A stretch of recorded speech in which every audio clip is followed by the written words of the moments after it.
প্রিয় দর্শক বন্ধুরা, নতুন বছরের গোড়াতেই ডিএ নিয়ে big news update, very urgent খবর আপডেট থাকছে, তাই আর্জেন্ট ভিত্তিতে এই ভিডিওটা কিন্তু ক্রিয়েট করতেই হচ্ছে। ভিডিওটিকে শেষ পর্যন্ত ওয়াচ করবেন, কোনোভাবে স্কিপ করবেন না।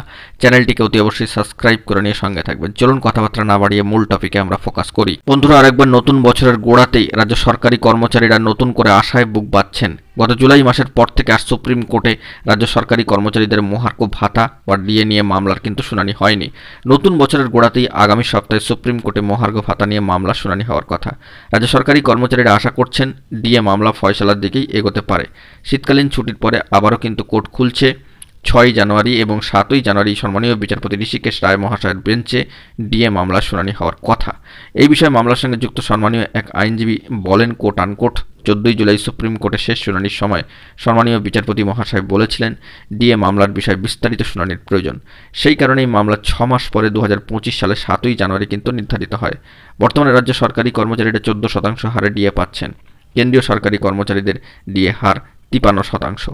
সরকারি কর্মচারী সংগঠনগুলির দাবি, কেন্দ্র রাজ্যের মধ্যে যে ফারাক সেই প্রাপ্য আরও 39% কিন্তু রয়েছে। রাজ্য সরকারি কর্মচারী পরিষদের সম্মানীয় সভাপতি দেবাশিস শীল মহাশয় বলেন, মহামান্য আদালতের রায় ছাড়া ডিএ নিয়ে ইতিবাচক সিদ্ধান্ত সম্ভব নয়। তাই মহামান্য আদালতের ওই শুনানি খুবই গুরুত্বপূর্ণ। এতদিন তো শুনানির দিনই পাওয়া যাচ্ছিল না। কনফেডারেশন অফ স্টেট গভর্নমেন্ট এমপ্লয়িজের সম্মানীয় সাধারণ সম্পাদক মলয় মুখোপাধ্যায় মহাশয় বলেন যে, কোট আনকোট, এবার অন্তত শুনানির দিন ধার্য হয়েছে। গোটা কর্মচারী মহল সেই দিনটির অপেক্ষায় রয়েছেন। অনেকখানি ডিএ বকেয়া।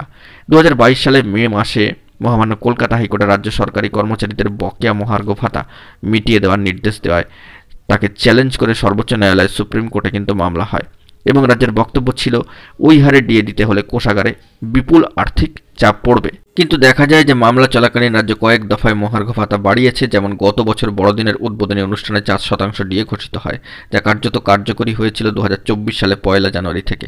বছরের মাঝামাঝি সময় বাজেট অধিবেশনে আরও 4% ঘোষণা হয়। কেন্দ্র সরকারি কর্মচারীদের সঙ্গে রাজ্য সরকারি কর্মচারীদের ডিএ ফারাক কিন্তু রয়েছে। তো দেখা যাক এখন নতুন বছরের 7 জানুয়ারি কি আপডেট উঠে আসে। এখন এটুকুই, সকলে ভালো থাকবেন, চ্যানেলটিকে সাবস্ক্রাইব করে সঙ্গে থাকবেন। ধন্যবাদ।